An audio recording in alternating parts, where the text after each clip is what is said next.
That would have been disappointing. Okay. So what we did last time is we came up with...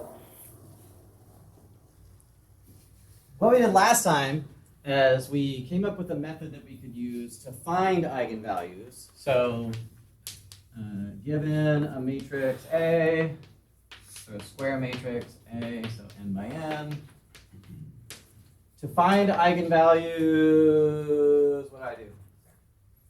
How do I find them? I had two steps, a step 1 and a step 2. What was step 1?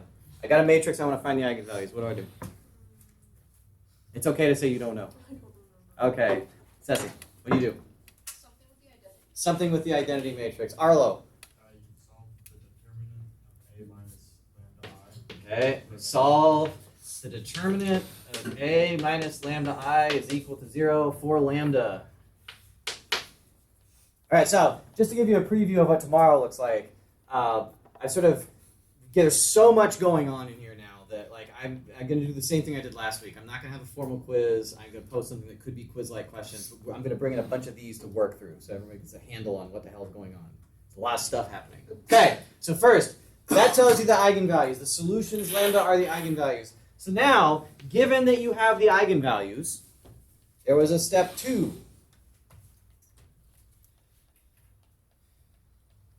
What you got? For each eigenvalue, you're going to find the null space Okay, of what? of A minus lambda and times the identity. Sweet. All right, so for each eigenvalue,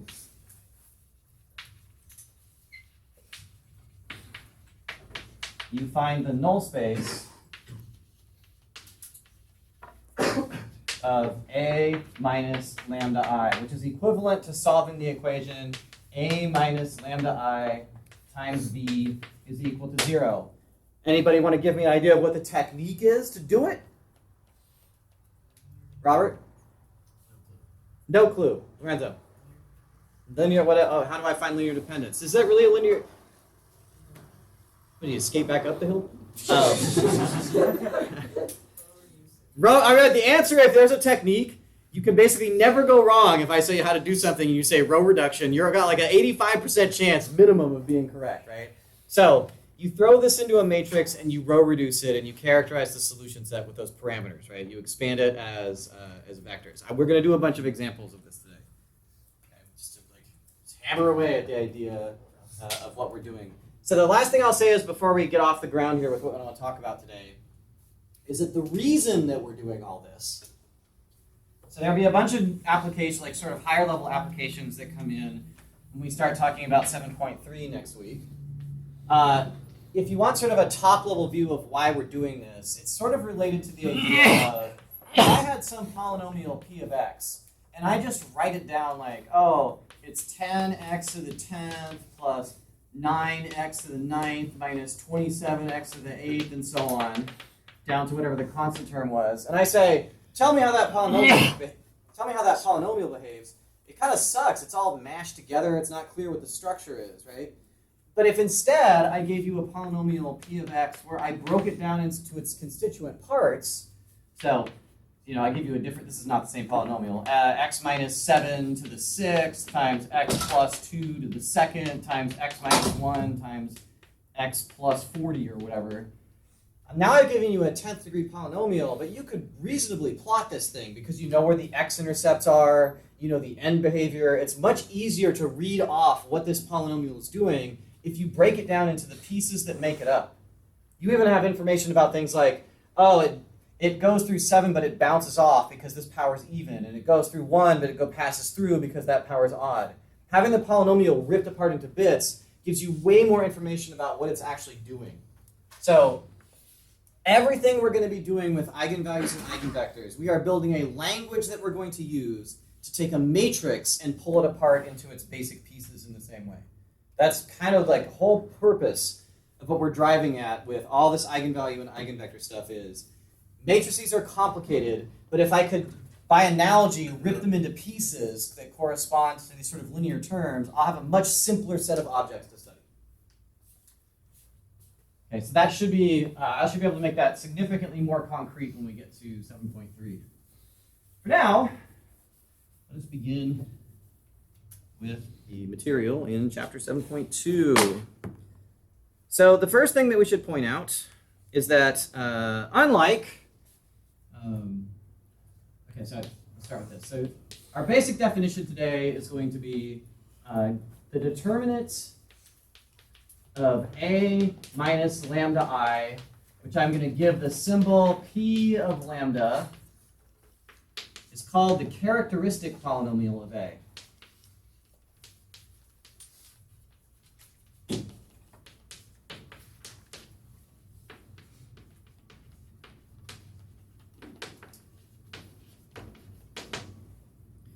Sometimes you might even see it written with a little a down here to indicate that it's the polynomial that went with the matrix A.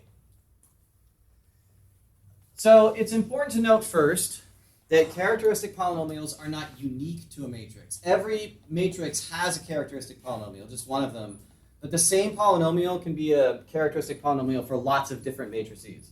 So for example, if I wrote down the matrix 1, 1, 0, 1, its characteristic polynomial, P of lambda, is the determinant of 1 minus lambda, 1, 0, 1 minus lambda, which is 1 minus lambda squared. Oh, it came pre-factored for us. That's nice. So the characteristic polynomial of that matrix is 1 minus lambda squared.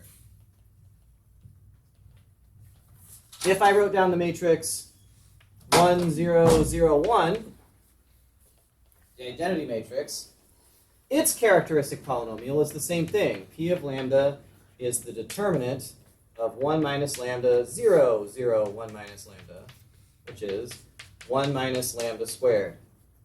So they're not unique.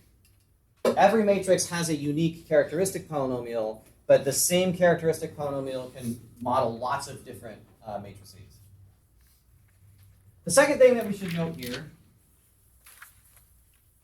is that since we're using the solutions to this equation to find the eigenvalues, it's nice to know that we can always factor everything down to linear terms. And that is a theorem I'm just going to give you the name of because it shows up. This is called any theorem called the fundamental theorem of anything is important. This is called the fundamental theorem of algebra.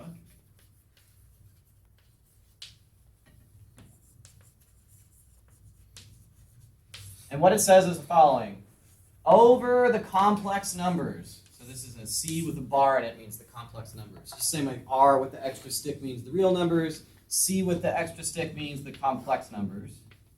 So allowing myself to use complex numbers, every polynomial factors into linear terms.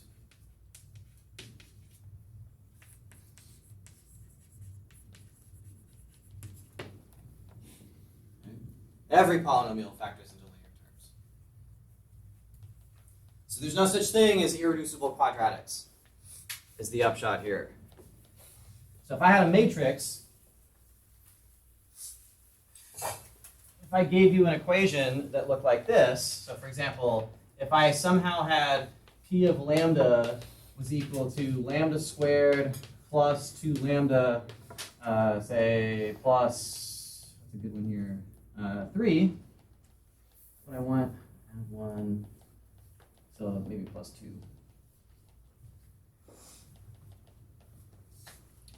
And just to remind you, I've used this term, but to remind you, if you were using the quadratic expression here, the quadratic equation, you might say to yourself, okay, so if I wanted to solve this, I could write minus b plus or minus the square root of b squared minus 4ac over 2a. This quantity up here is called the discriminant. What do you mean?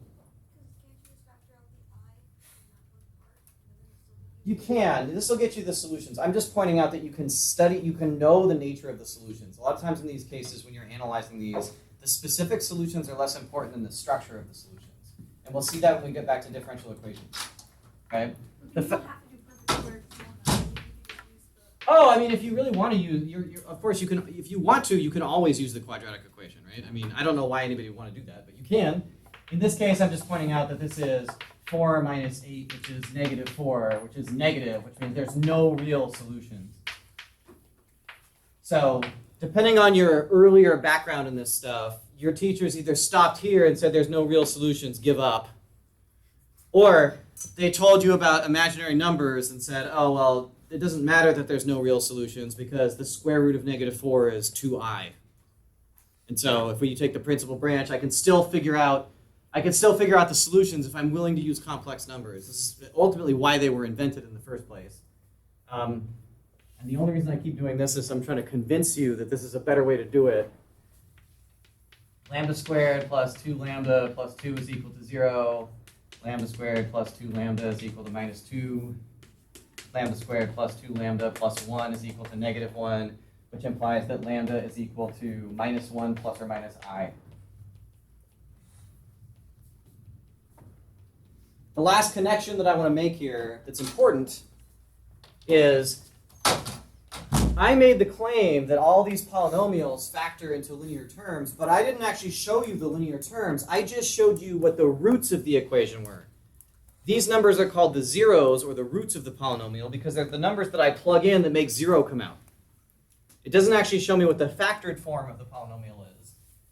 In some cases, this is going to be important in stuff that you guys do in the future. So I'm just going to point out here, in case you haven't seen it before, that in the same way that if I wrote down lambda squared plus 3 lambda plus 2, and I noticed that this is equal to 0 if lambda is equal to -2, or lambda is equal to -1, immediately from knowing that you found the zeros, you could instantly write this as lambda minus -2 times lambda minus -1. That factorization of this polynomial is forced by its roots. The zeros of a polynomial tell you how it factors.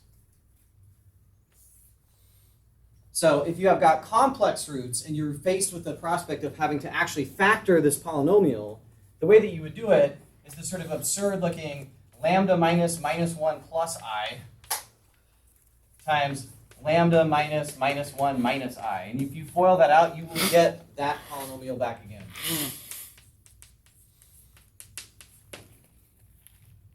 Right? The idea is, when I'm working with characteristic polynomials and I'm working with these sort of matrix operations, it's nice to know how many copies of each of these terms are present in the factored polynomial. Generally, the process of factoring polynomials is quite hard. So every polynomial you've ever seen in a class has either been a quadratic or a cubic where you can guess the answers. And if you have a 5th degree or higher polynomial, it's hopeless. And you just use a numerical solver to tell you how it factors. Like, there's just nothing else to be done. Like, generally, factoring polynomials is a hard problem. Okay, so what that means is, how this connects back up to the idea of the matrices that we're studying, is that we're going to introduce a notion of multiplicity. So given a matrix A, n by n, the characteristic polynomial P of lambda is going to factor as lambda minus lambda 1 to the n1, lambda minus lambda 2 to the n2, lambda minus lambda k to the nk, where lambda 1, lambda 2, out to lambda k are the eigenvalues, distinct eigenvalues, and so what we're saying is these are the numbers that we plug in that make this polynomial equal to 0, which means that it must factor in this form. And these numbers, the powers that show up here, tell you something about the number of eigenvectors that there happen to be. So that's important information to record. We call that algebraic multiplicity.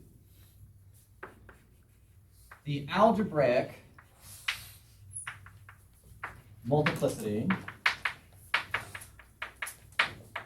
of lambda 1 is the number n1. It's the power that goes with that term, the number of copies of that eigenvalue that show up in the factored form of the characteristic polynomial.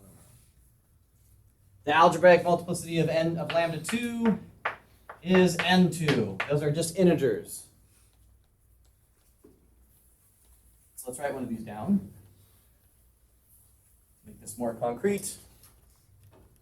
And with an example that we're going to revisit here in a second. So here's an example. if I have the matrix A is equal to 4, 1, 6, minus 4, 0, minus 7, 0, 0, negative 3, and you go through the process of computing P of lambda is equal to the determinant of A minus lambda I. Actually, there's a point that I want to make here, so let's actually write down how to do that. So that's the determinant of 4 minus lambda, 1, 6, minus 4, minus lambda, minus 7, 0, 0, minus 3, minus lambda. If the textbook or your friendly neighborhood math professor go out of their way to make you a determinant that's easy to compute, you should choose the correct row or column with which to compute that determinant. What row or column should I calculate this determinant with respect to? I would probably go at the bottom row, but a lot of zeros down there, right?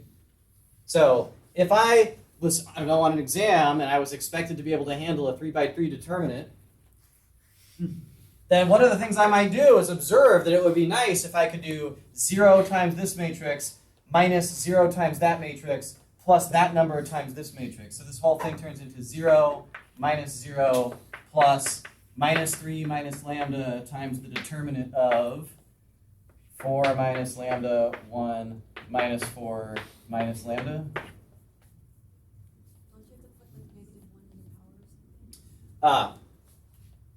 Plus, minus, plus, minus, plus, minus, plus, minus, plus. That -1 to the power gives you this pattern where once you've picked a row or column, you can just write down the signs associated with those entries, and that just tells you positive or negative. So positive the first one, negative the second one, positive the third. We saw that when we did cross products. We subtracted the middle term because we were always calculating with respect to the first row. All right, so let's continue. So if you multiply this out, you get P of lambda is equal to minus 3 minus lambda times, okay, we're going to get a 4 minus lambda, a negative lambda, and then we're going to subtract off a 1 times negative 4.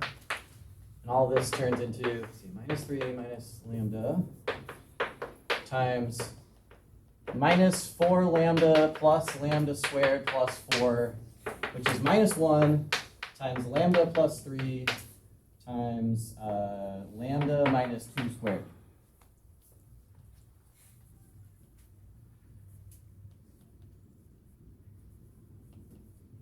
Okay.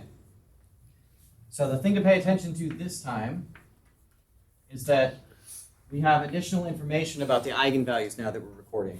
I've written down a characteristic polynomial. I have factored it. If I set that equal to 0, that would tell me that lambda is equal to 3 as an eigenvalue with multiplicity 1, and lambda is equal to 2 as an eigenvalue with multiplicity 2. The power tells me how much structure of the matrix is determined by that specific eigenvalue.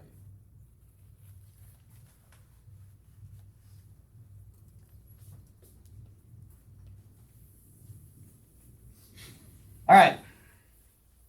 So because we don't have enough eigen things yet, we should throw another eigen thing into the mix. There's a new definition. Given a matrix A and an eigenvalue lambda I, because there'll be some list of these guys, the eigenspace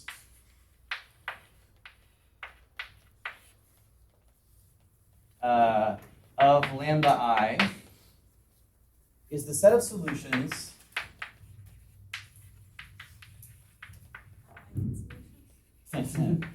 a set of solutions to A times B is equal to lambda I times B. And it is a vector subspace. So this is a subspace.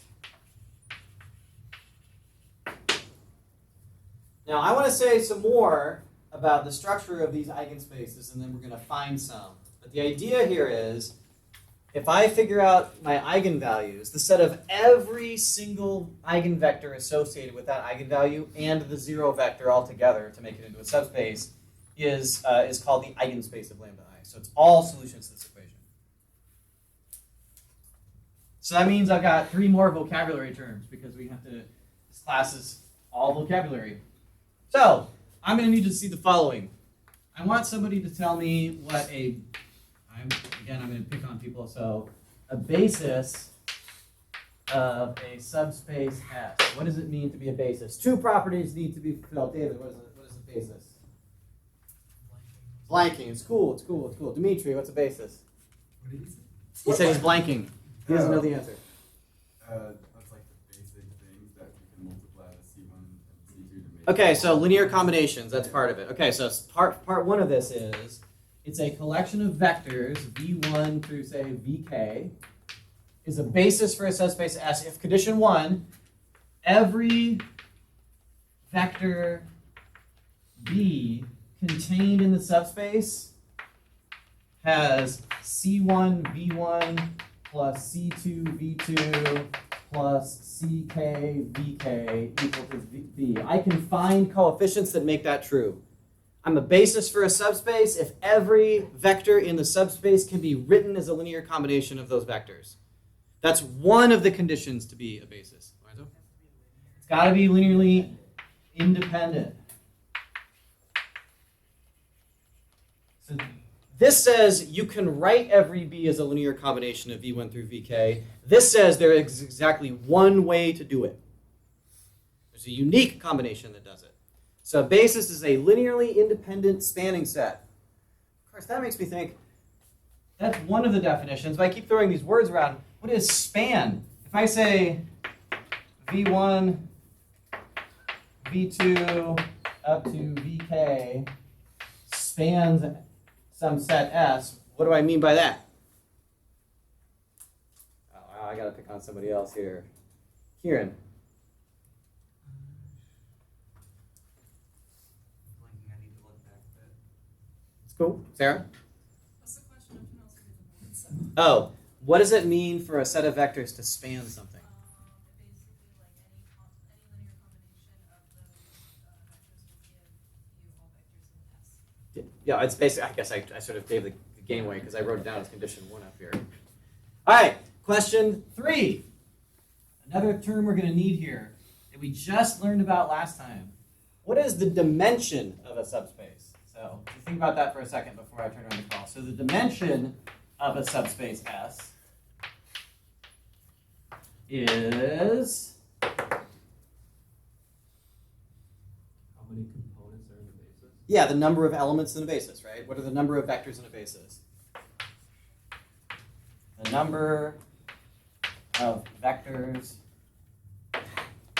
in a basis. How do you find them? There's only, what was that? Pivots, which means you row reduce. The answer, how do you do it, is always row reduction. Always, every time, right? So, okay. So given that these are the sort of basic definitions, basis, span, linear independence, dimension,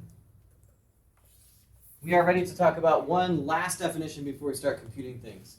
So, given an eigenspace,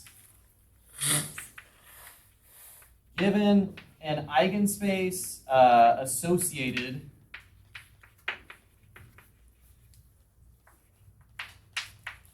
with lambda I, remember what that means is all solutions to A, V is equal to lambda I times V. The geometric multiplicity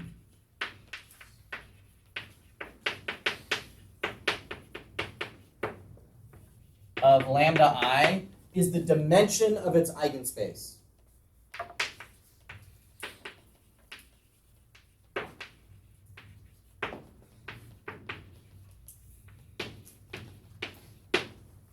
Okay, these are different. Geometric multiplicity is the number of basis elements for an eigenspace.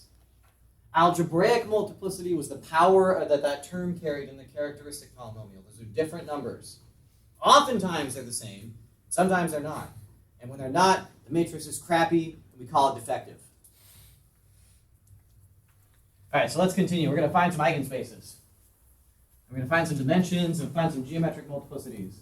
So I wrote down the matrix earlier. A is equal to 4, 1, 6. I don't remember the rest of the top of my head.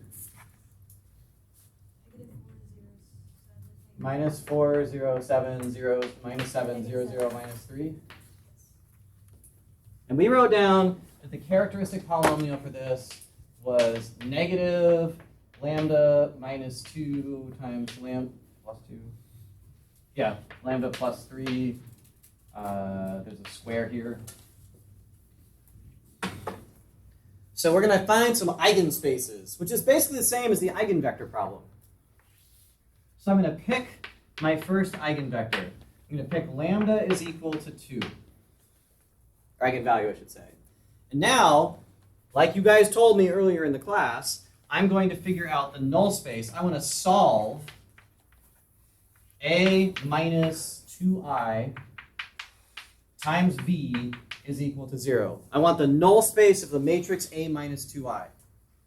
So your professor does this and tells you A minus 2I is equal to the matrix 2, 1, 6, minus 4, minus 2, minus 7, 0, 0, minus 5, and that row reduces to 1, 1 half, 0, 0, 0, 1, 0, 0, 0. That's very much like a thing you would see. So A minus 2I is A. You take 2 away from each of these entries, which gets you 2, negative 5. You've got the matrix A minus 2I. It row reduces to this. How can I use this information to figure out the eigenvectors? Because I just row reduced A minus 2I here. I didn't actually solve this problem. How can I fix it so I can solve that problem? Which I do. Augment it with zeros, right? It would be a good thing to do. If I had augmented this with zeros, those zeros would still be here in this matrix because the columns don't change. A column of zeros just stays a column of zeros when you row reduce. So going to the row reduced matrix, I can solve this problem by solving this. 1, 1 half, 0, 0, 0, 1, 0, 0, 0, augmented with 0, 0, 0. And now we're back in the parametric solution set thing we've been doing for weeks. What are the free variables in this problem? Yeah, just one of them. This is a pivot, and this is a pivot, so this is free. So C2 is free. And now I'm just going to read off the equations. Oh, C3 is equal to 0. That's not very interesting. And C1 plus 1 half of a C2 is equal to 0. That's the first equation. When we're doing parametric descriptions, we put everything in terms of the free variables. So that would say C1 is equal to minus 1 half of C2. And so my solution set, C1, C2, C3, is minus a half of a C2, and a 0, which is C2 times the vector minus a half, 1, 0. When we did this before, I noted that what we found is that this guy right here is an eigenvector for lambda is equal to 2. But we actually know more than that. Every eigenvector for lambda is equal to 2 is of the form that vector times C2. Every other eigenvector associated with lambda is a scale copy of that. So if I wanted to use the linear algebraic language that we've been doing, I would say that to me looks like a span. The eigenspace, it's not an eigenspace. If you want, you can call it that. It's not an eigenspace? No, it's just eigenspace. That's just regular span. So the eigenspace for lambda is equal to 2 is the span. No, that's such a missed opportunity. I didn't make this up. Minus You 1 should half, add eigens. 1, 0. Okay. I'll put it in there. Eigenspace.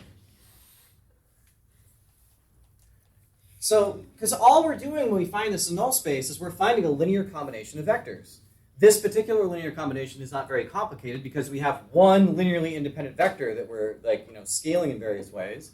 But this is a basis for the eigenspace. Everything in the eigenspace is in the span of this single vector. That's what span means, all the possible linear combinations of that vector. So what is the dimension of that eigenspace? It's the eigendimension.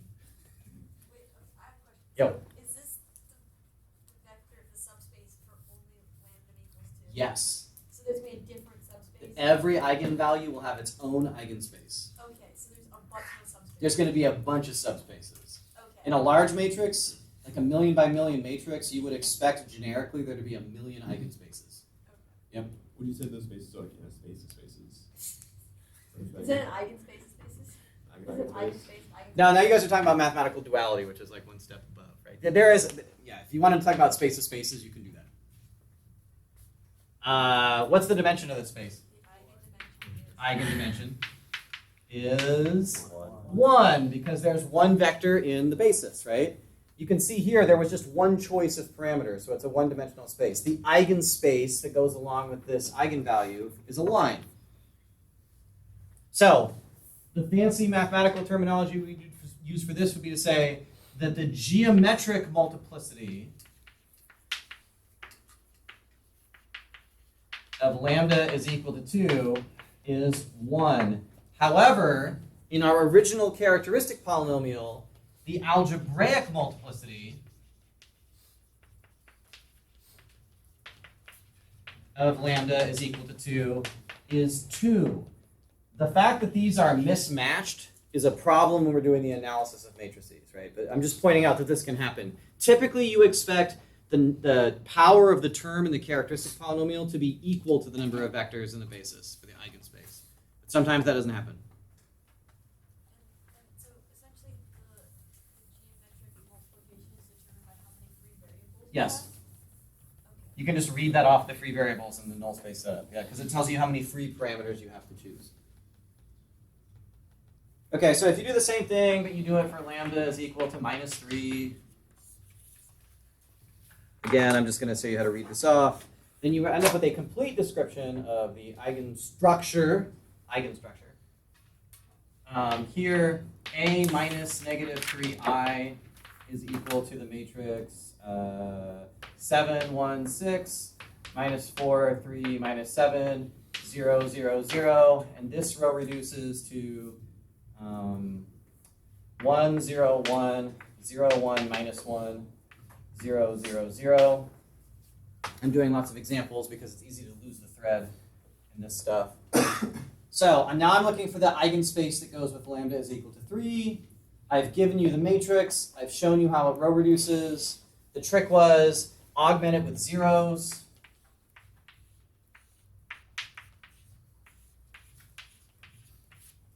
There's a pivot here, here. So C3 is free. And when you're done writing this, you're going to get that the solution set to this looks like C1, C2, C3. C3 was free. That stays C3. C2 minus C3 is equal to 0, so C2 is the same as C3. C1 plus C3 is equal to 0, so C1 is minus C3. And you get C3 times minus 1, 1, 1. Which is to say, the eigenspace for lambda is equal to -3 is the span of that vector. Eigenspace is the span of -1, 1, 1. So it's also one-dimensional.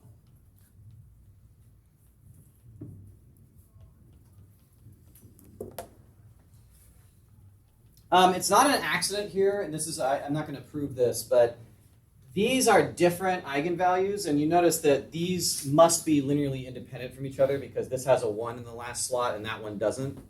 It will always be the case that eigenvectors that come from different eigenvalues have to be linearly independent. They have to point different directions.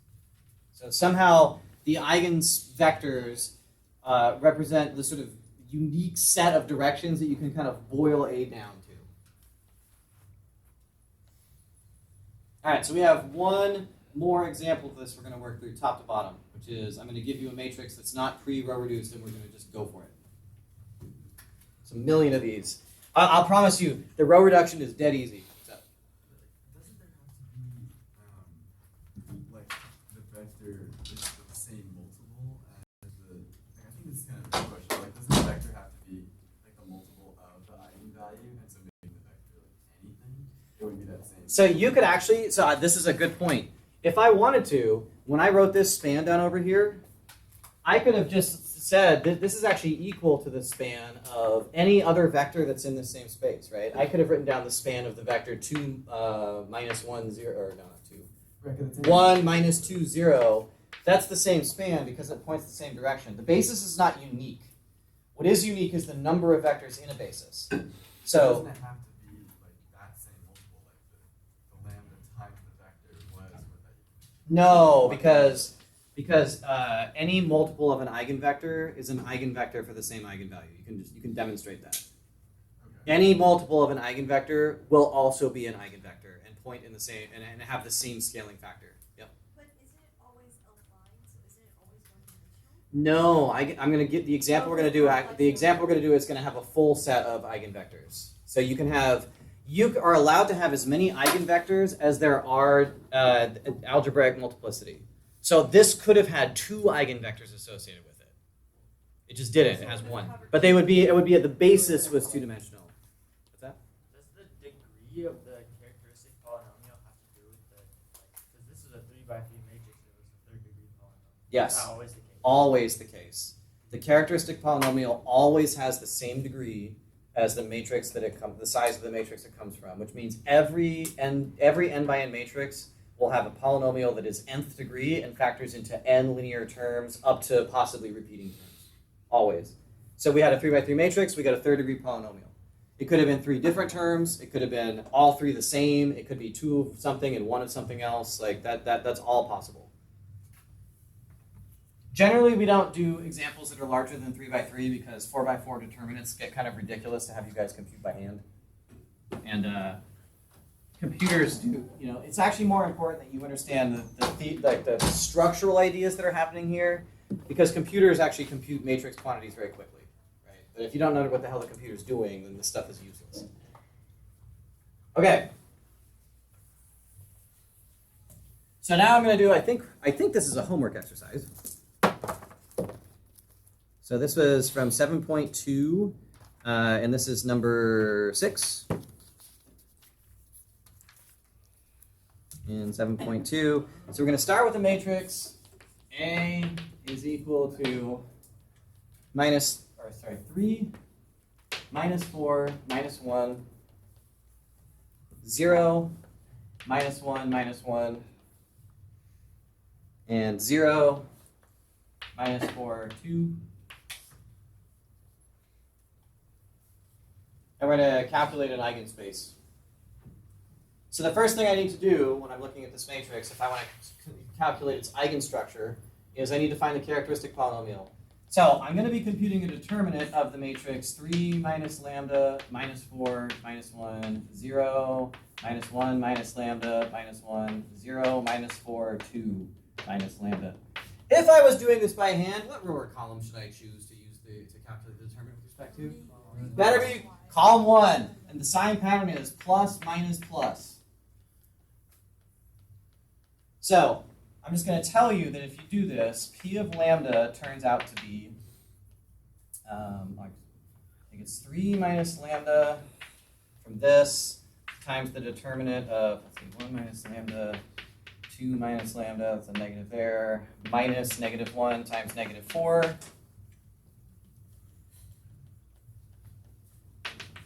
3 minus lambda, okay, so what we get a lambda squared from these guys, and then a minus 2 lambda plus a lambda is minus lambda, and then there's a 2 and a -1, which is -2, but then I'm going to subtract 4 from it, so I get -6. So this factors as 3 minus lambda times lambda minus 3 times lambda plus 2. We should be careful here because lambda minus 3 and lambda minus 2 represent the same eigenvalue. And and I want to collect them all up together to get their multiplicity correct. So I would probably write this as, I'm trying to collect all the terms that correspond to the same eigenvalues. So I would write P of lambda is equal to 3 minus lambda, sorry, I'm going to write negative 1 times lambda minus 3 squared times lambda plus 2. And it doesn't change anything that they're gonna, it's always 3 no matter which one. Yeah, whichever version of it I chose, there I could have multiplied this by negative 1 as well if I wanted to, but 3 is an eigenvalue. It occurs twice no matter how I write it down, right? So lambda is equal to 3 has algebraic multiplicity 2. Let's compute its geometric multiplicity, which is to say, let's find its eigenspace. So to compute the eigenspace, I'm going to start with the matrix A minus 3i, which is the matrix 0, minus 4, minus 1, 0, minus 4, minus 1, 0, minus 4, minus 1. Pretty easy to row reduce that. This row reduces to 0, 1, 1 4, 0, 0, 0, 0, 0, 0. What should I do with it? Make it into an augmented matrix. Okay. Slap some zeros on it. 0, 1, 1 4, 0, 0, 0, 0, 0, 0, 0, 0, 0. Boom. Okay. Angel, how many free variables does it have? Where are the pivots? That's a pivot. Anything that's not a pivot is a free variable. So what are the free variables? There's 2 free variables. C1 and C3 are both free. There's no pivots there. It's not equal to 0. C1 is free, even though there's a column of zeros there. Essentially, the reason that happens is because C1 is a free choice that doesn't affect anything else that's happening. Okay, so you write down C1 is free, C2 plus 1/4 of a C3 is equal to 0, and C3 is free. And I would probably solve this to write C2, which is a bound variable in terms of the free variables. And that means my solution set, C1, C2, C3, is equal to C1 minus 1/4 C3, C3. That's the positive 1/4 C. No, that's right. That's right. And that means that you get the parametric description C1 times 1, 0, 0 plus C3 times 0 minus 1/4, 1. So every single solution to the equation A minus 3iv is equal to 0, every solution to this can be written as a linear combination of these 2 vectors. That is to say, the eigenspace is the span,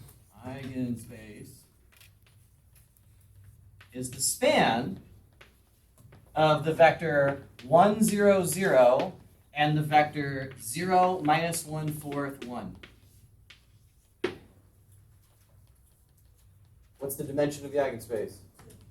2. Can you have a dimension greater than your algebraic? You cannot. It's a theorem that says you can have as many vectors as you have algebraic multiplicity, but no more.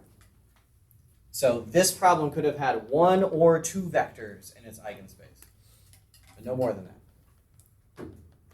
Or as a basis, its dimension for its eigenspace. So all we've done here from an algebraic standpoint is we solved this equation and we showed that every vector that was a solution was a linear combination of these 2 vectors. Which is to say, since these are linearly independent, this is a basis for that space. And since there's 2 of them, the dimension of this space is 2. So tomorrow what we'll do is I'll bring in some matrices and let you guys grind on this and play around with the structure. And then next week we'll talk about diagonalization, which is the big structural theorem and why we're doing all this. They must be linearly independent. These are guaranteed to be linearly independent. Guaranteed. Oh, those are linearly They must be independent. Yeah. This, when you do this null space thing, you are guaranteed that the vectors that you do must be linear independent because they're associated with different free variables. The number of free variables tells you the dimension. I could have told you the dimension of this null space was 2 just from the line where I had this equation written down. Well, yeah, I mean, I